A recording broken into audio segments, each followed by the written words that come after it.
Bonjour, je m'appelle Baptiste, j'ai 26 ans, je suis Operation Manager chez Cure. Je rejoins l'aventure à son tout début, il y a quasiment 6 mois. J'ai choisi d'intégrer Cure pour plusieurs raisons. La première, c'est que je voulais rentrer dans une startup early stage pour pouvoir suivre tous les stades de développement d'une startup, de la proof of concept jusqu'au scale, tout en étant encadré par des fondateurs qui étaient experts et très compétents dans leur domaine.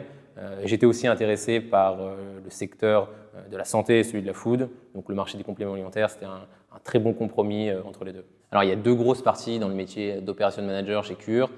Une première qui est une partie de coordination de l'ensemble des commandes qu'on a au quotidien.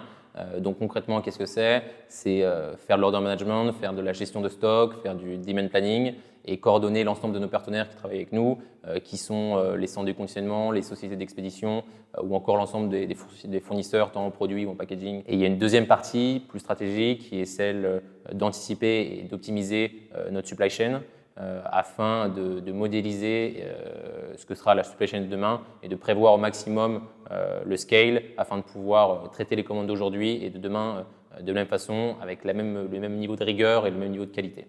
Alors, ce qui me motive chez Cure, c'est les enjeux qu'il y a derrière la société. Cure, c'est une société de compléments alimentaires personnalisés en ligne.